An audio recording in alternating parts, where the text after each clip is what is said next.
Welcome back, friends. Welcome back to the Corbett Report. I'm James Corbett of CorbettReport.com. You are tuned into Solutions Watch, where I like to highlight ideas that will hopefully change your life for the better and the world in general for the better, if all goes well. And I have an interesting idea for you this week and an interesting conversation lined up with someone who is a new guest to the program.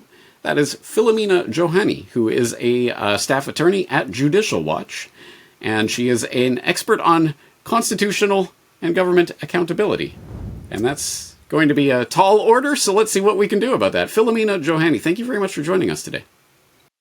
Absolutely. It's a great pleasure to talk to you and your guests, and your people. Yeah, excellent. All right, well, let's talk about yourself. So as I say, you're a staff attorney at Judicial Watch. How, when, why did that come about? What is it you do there? How did you get into this line of business in general?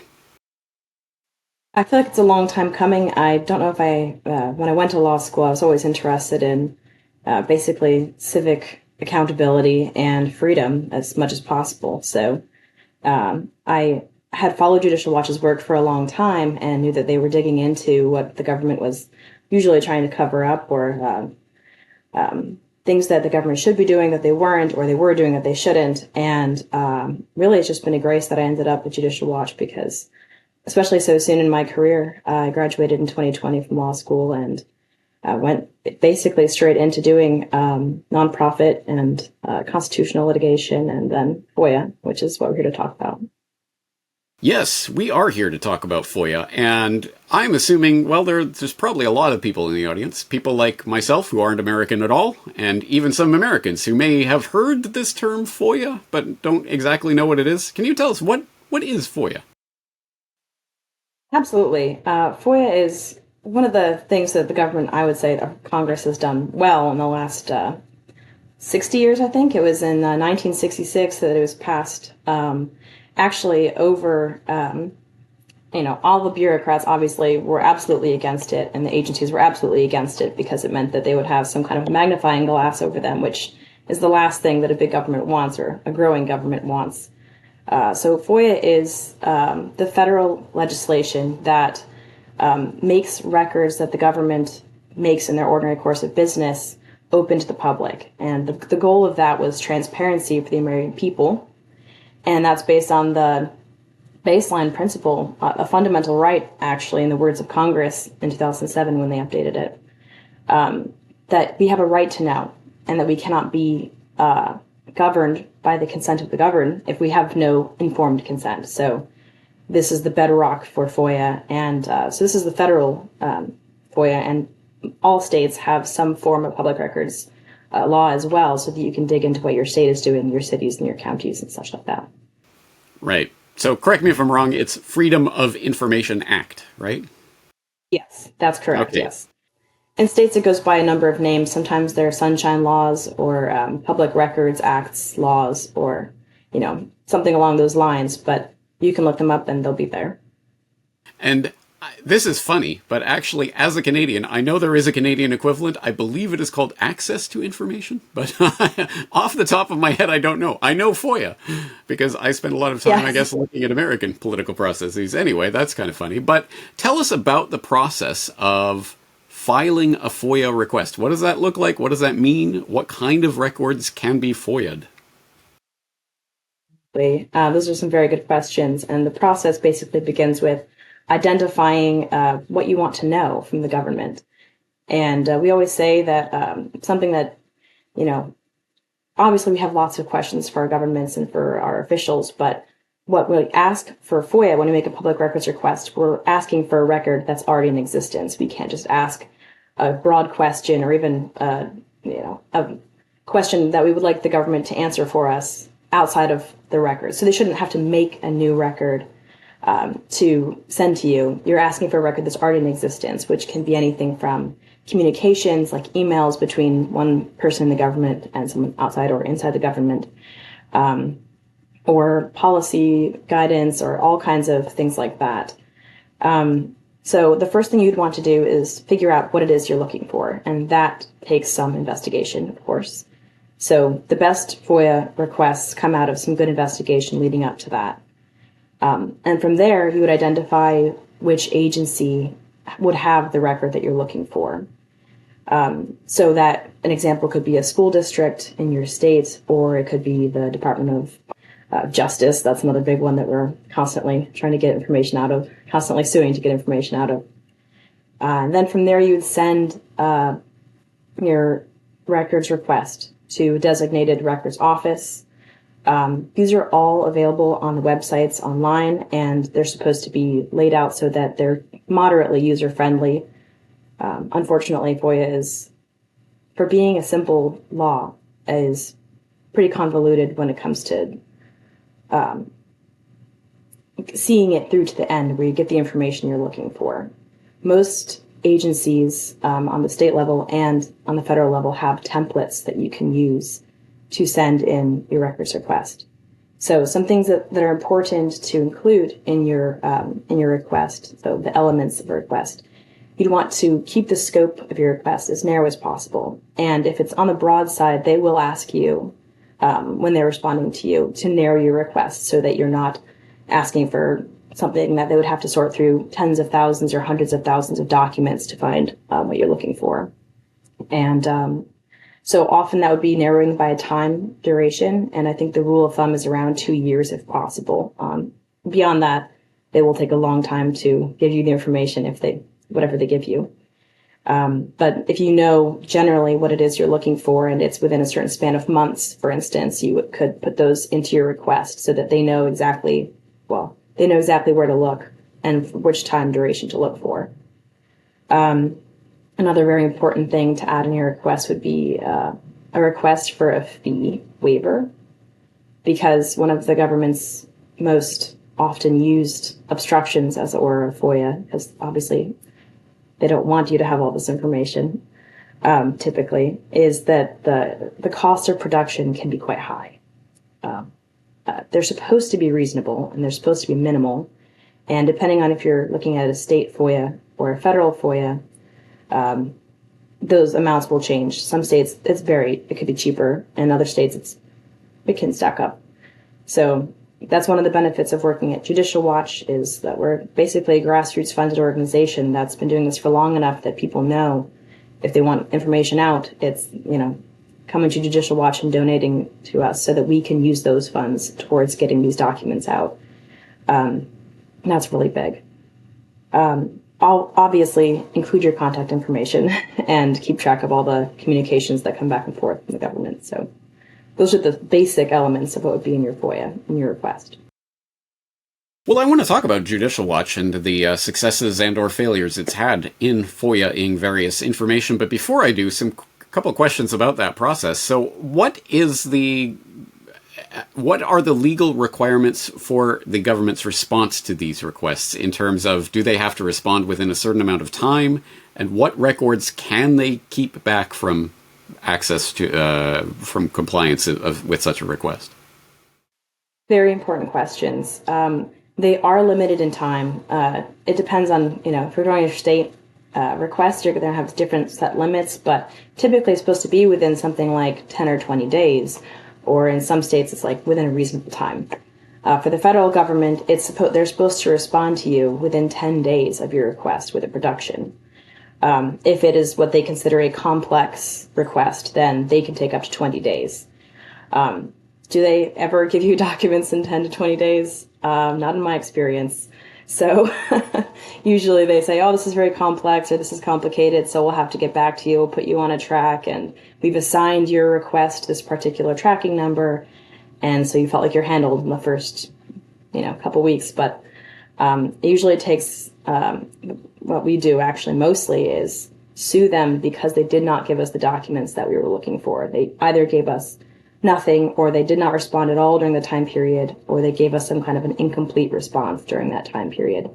And we say, under FOIA law, you are required to give us something in the first, basically an answer to our request in the set time period, and you failed to do that. So you failed to follow your responsibilities under FOIA. But it is a waiting game, and it is a practice of diligence and perseverance to actually get documents out of the government, and it does take suing them often to do that. But there's a lot of information you can get if you maybe you don't have the funds to sue. Most people don't. So I would suggest reaching out to an organization that can request these things more seamlessly. Maybe they have more experience, like Judicial Watch. Get in touch with me. I'd be happy to work with you in some investigations. There are also organizations in every state that are looking for certain information. They're dedicated to certain topics like children's health or school, freedom. And those organizations might actually be exempt from some of the fees because they are educational or they're media organizations. So partnering up with some of those can be very helpful, not only for sharpening your request ahead of time, but also for, working through what happens afterward and possibly suing. So, sure. Yes, there will be delays. Yeah. Well, I won't say understandable, but it's perhaps to be expected. But okay, all right. So tell us about some specific examples, either cases that you've been involved with personally, or that Judicial Watch has been involved with over the years. Specific successes that you've had with FOIA.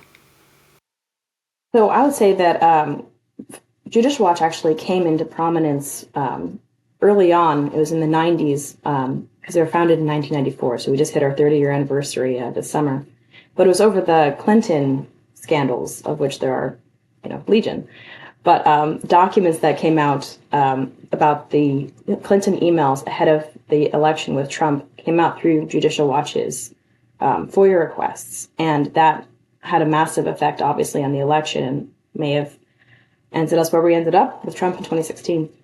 But over the years, if you ever go to Judicial Watch's website, our archive is massive, and that's a lot of what we've discovered through FOIA, but it's really not exhaustive, and there's just so much out there.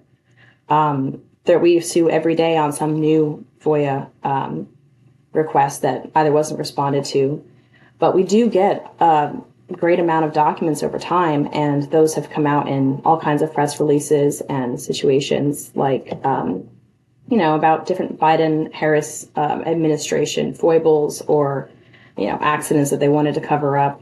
And one example is a case I've been working on recently was working with the American Transparency Project, trying to get royalty payments paid by Health and Human Services via the National Institute of Health to its employees, the federal scientists, on different licenses that are sent out, basically that are used by third-party licensees. How much money are they getting based on this work that they're doing, and what kind of conflicts of interest are arising from that?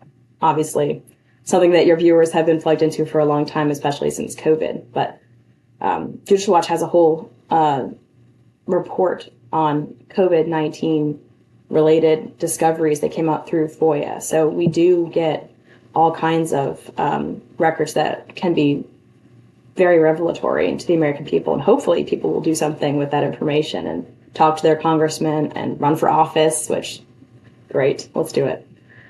Yeah. Did you hear about the recent scandal with NIH, the National Institutes of Health, and the FOIA lady? Did you hear about that? The FOIA lady. No, I haven't, actually. So apparently there was some FOIA requests for information surrounding some correspondence that Anthony Fauci had and some people that he was corresponding with. And through those responses, FOIA responses, emails were found in which certain people who were communicating with Fauci were talking about, for example, quote, "I learned from our FOIA lady here how to make emails disappear after I am FOIA'd, but yes, before the search starts, etc., etc." These emails were uncovered as part of the FOIA process. I imagine there are people in government who don't enjoy responding to FOIA, right? Oh, absolutely. The funny thing we come across, it's not really funny, honestly, it's terribly sad, but we come across all the time is that they say, oh, we don't have the people or the resources to answer this quickly, so we might say, this isn't our case, but the Pfizer documents case, this will take us almost 100 years to get you all this information because we are short-staffed. But then if you look at their budget requests to Congress, they're asking for money to pay for lawyers to fight FOIA requesters instead of asking for people to help process FOIA so that we can get the information out to the American people, which obviously shows their colors in, a bright spectrum. But yes, there are many tactics they use to evade, but there's still always something out there that they missed. So, and we learn from it as much as we can. Anecdotally, I've also heard the opposite from some journalists over the years, people who do this quite frequently, who talk about, for sometimes you will contact a certain agency or a certain archivist at a certain place, and they will be happy to walk you through and help you with the process and get information to you because, hey, they're actually doing something for a change. So I imagine sometimes the response might be surprising. It's true, especially maybe at the agencies that aren't getting as much of a hot seat. Like the Department of Justice is obviously a professional at this, but maybe there's some other agencies that are smaller, less often FOIAd, who are just like happy to get little attention. They're like, absolutely. And obviously, not all federal employees are evil. Weird, but yes, there are some good people in there who are actually interested in the freedom of our country or the longevity of our republic. So they actually might want to help you. Yeah. And I imagine even sometimes in the failure of FOIA, when you don't get the documents you want, there is still, as you say, there's the opportunity for lawsuit and discovery and for various getting information out through the courts, which may or may not be successful. But I will note, for example, long-time listeners of the Corbett Report might remember Jesse Trentadue, whose brother was killed as part of the OKC bombing plot, etc., and he was trying to get information out he's been trying to get information out from the FBI about the OK bomb investigation for years and years and years. And as part of that, and this was almost a decade ago now, 2015, I have an article here, FOIA trial offers rare look into how FBI searches records and responds to requests, because as part of the FOIA request that Trentadue was putting in for example, the FBI, we know that they have the footage of the Ryder truck being parked outside of the Murrah building, but they can't find it. Look, it's gone. Who knows where it went? And so the judge in that particular case literally said, simply put, the government lied to the court, and ordered FBI to basically open up the records and show how they were searching for them, etc. So even failures can be successes in a certain way. Do you have any experience with memorable failures in your work? Well, I will say that because I've only been really practicing FOIA for a few years, my memorable failures are on the very small side so far, and they're in cases that are still, we haven't gone all the way yet, so there's plenty of time for a court to fix a problem that's happened below. But I will say what you said is absolutely true. Many times there's something in the process that they think that they've covered they've redacted what they don't want you to know, but there's so much you can learn from even just the framework of how they've laid it out, or things that they thought maybe weren't as big red flags to them. So because they can see all of it, right? But you might get the yellow flag that's still pretty serious, and you can do something about. But absolutely, there are things like that where they cover up a few things, and then you still learn a whole lot from it. So I will say that I heard a statistic about a year ago that Judicial Watch's FOIA litigation is something around 80% effective. So we end up getting a lot of the documents that we push for. We just have to keep pushing for them. So, and the specific examples are going to escape me at the moment, but I absolutely can think of times when I know that documents have been requested from different agencies at different times, and they will provide different redactions to the same document, so that journalists will be able to compare them, for example, and basically uncover the whole document because they didn't redact this part and they didn't redact this part. So you never know what you're going to get, really. It's life is like a box of chocolates, the Forrest Gump approach to FOIA, I suppose. Exactly. Yes, and we requested the same thing from a couple different offices before, and one of us would give us something that's fairly redacted, like it's just big white or black, boxes over everything, and the other one gives us a lot more information. And the funny thing is that basically the government is only supposed to redact or withhold parts of documents or documents based on a set list of exemptions. And they might give you the exemption that they're claiming is triggered. And then when you have the other side where you're looking at the information that they said was triggered by the, national security or, investigative documents or something like that, you're like, that's obviously not national security related. It's, an embarrassing GIF or something like that. So yeah, that is There are always some little laughs in there, but, it just shows you. Now, is there, what accountability can be had for that? When you demonstrate that something was inappropriately redacted, is there any accountability that can be had for that? There's supposed to be. Honestly, in the legal process, the accountability is that you might get your attorney costs or your litigation costs covered if the agency is shown to have operated in bad faith, or if they were hiding things basically that they shouldn't, which is, bad faith. But really, you don't get a lot of, I don't see a lot of people going to jail or losing their jobs or being fined for covering up this information because it's honestly their status quo. Yeah. So you do get to the bottom of it, though, eventually, and there's funny little quirks like that might really work out for you. And we have to remember that I think we're on the side of good. So, truth is a good thing. So, it will all of it reminds me I should follow up with Trenadu and find out where that stands, because as I say, yes. Even his case was, I was following it a decade ago. Well, I think one of the things we're tap dancing around here is the cynical realists in the audience will be saying, well, of course, FOIA is, it's never going to, the government is never going to hand you the real stuff. They're just going to hand you, just nonsense filler. So I think there's a number of ways to address that point. One of which would be, I will point people to the Transparency 101 Judicial Watch FOIA Handbook, which is available at judicialwatch.org. I'll put the link in the show notes, in which they address this directly.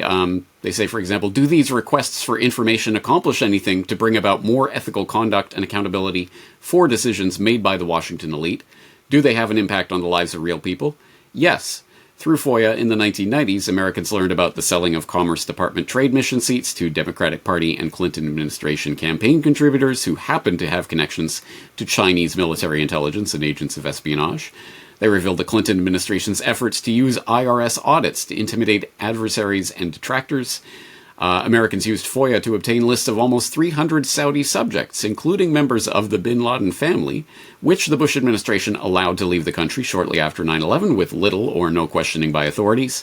After the anthrax attacks in the fall of 2001, postal workers in the Washington, D.C. area learned the United States Postal Service knew the Brentwood Mail Processing Facility was contaminated with anthrax at least 4 days before they chose to close it.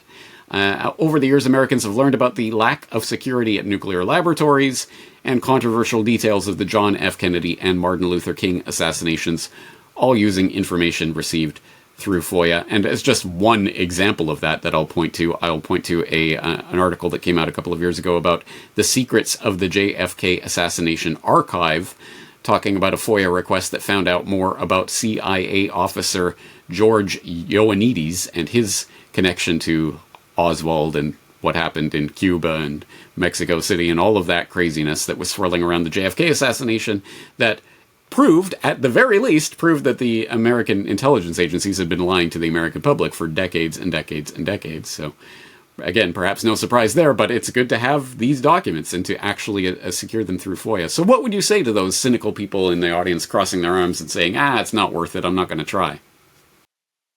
Well, actually, I think that the list that you just read off is a great answer to them, because obviously those are things that we wouldn't know if we hadn't used FOIA. So I would say that anybody can use FOIA. It's built for the American people. Yes, there are going to be obstructions. Yes, they're going to try to slow roll that information coming out to you so that by the time you get it, it seems like it's old news and it's not something you have to act on now. But it will eventually come out, like the JFK stuff that we will be continuing to find out now, many, many years later. Hopefully with 9/11, stuff like that will continue to come out. And once they consider not so hot button a topic, that's when things might start showing up. Absolutely, that list of things you just mentioned is perfect, and I'm glad you read those off. So, yeah, there's a lot that can be done, and these are the types of documents that we can get out, and they do have an impact on the way that we see our government, the way that we, who we might be voting for, who we're campaigning with, and which policies that we want to fight or promote. So, absolutely, there's so much that can be done, and it just takes some diligence, and anybody can do it. Awesome and empowering. So what are you working on at the moment, and or what would you like to see people FOIA-ing for? Do you have any ideas for people out there who might want to have a try at this? Absolutely. Personally, I've been doing some FOIAs into, these are kind of, maybe not the main political interest at the moment, but especially coming up to the election in DC, everyone's so focused, which is great. But I've been looking into foster care situations around the country in different states where they're basically getting rid of different foster parents and foster families because of their beliefs. And these are not radical beliefs. They're, long loved and cherished beliefs, Christian beliefs. And then there are children who don't have anywhere to go. For months and months, they're staying in the agency building or being put up in hotels because they don't have anywhere to go. When there are so many families who are ready and willing and hoping to take care of these children. So obviously these are policy decisions, and usually they're related to, how much pride the family is willing to show, or whether or not they're willing to indoctrinate their foster children with whatever the current propaganda is, if it's critical race or if it's, transgender, stuff. There's a lot of that. But other than that, I'm also working on trying to get some body-worn camera footage out of the Metropolitan Police in D.C. from what happened on January 6th, because that story has a lot of big holes in it, and we're working on that. As well. Discovery in that case is ongoing. So those are just a couple little examples, but, stay tuned. Check into Judicial Watch's website and their press releases almost every day with new things that we're looking into. I think something that I personally want to get into, and I haven't yet really delved fully into it, is the food and drug and pharma conflicts of interest that are poisoning the country and our children, and all these crazy statistics about the numbers of sicknesses and autoimmune diseases that were absolutely not not remotely this high, just 30 years ago, 50 years ago, and that can't be by accident because it is so covered up by media. So that's something I really feel strongly about, and it's not getting a lot of focus because it's not politically very sexy, but it's absolutely fundamental. They're attacking our spirits and they're attacking our bodies, so you have to look at both of those. Exactly right. And this is the thing. It doesn't have to be whatever is the hottest topic of the moment. It's whatever you are interested in personally. And if you're an American, then this is your government and it's your information, right? So why on earth would you hesitate to at least request it? What's the harm in at least requesting the information that's yours, right, guys? Well, let's find out. And I know I have worked with all sorts of FOIA materials over the years in the reporting that I've done. And if memory serves, isn't even the pictures of the dancing Israelis that came out 20 years after the events of 9/11, wasn't that part of a FOIA request, etc.? I know I've worked with FOIA documents from Judicial Watch before, so they do make a difference. And you will be surprised on things that will come out sometimes. And it takes some investigator who had the gumption to ask for certain documents and put the pieces together to be able to find it. So I hope more people will take it up, at least look into it. And as I say, not everyone in the audience is American, but whatever country you're in, you probably have something similar in your country. Learn about it. Maybe I should learn about access to information in Canada and or the equivalent in Japan. Why not? But hey, an underutilized tool. So it's an interesting thing to think about. Any final words you want to leave with the viewers with today? I try to think of leaving people with hope, because this is just one of those tools that we have, so that we don't have to always trust what they're telling us and only what they're telling us and only what the media reports. We actually can dig into it ourselves. And even though it takes time, you get results and you get answers. And the other thing is that there are a lot of organizations who are using FOIA, trying to get this information out to the public and out to people who want to know more and want to do something about it. So even if you're not personally doing FOIAs, which try it, what's the harm? Pay attention to the organizations that really are working on this and try to take what they pull out and do something with it. So thank you so much for having me and for letting me talk to your audience. One of the coolest audiences on the internet, I'm absolutely sure. Excellent. Well, I appreciate you being here. Let's direct people to judicialwatch.org. Obviously, I'll link that up so that people can find out more about that organization. And thank you for your time. Thank you for doing what you do. And absolutely, if you find any interesting information that you think I should be covering, send it along. I'll be happy to share it with the audience. Thank you for your time, Philumina. I appreciate it so much. And I will send you a couple of resources so that you can link to them in your show notes for people to find templates so that they can do their own FOIA requests. Excellent. Thank you. So thank you.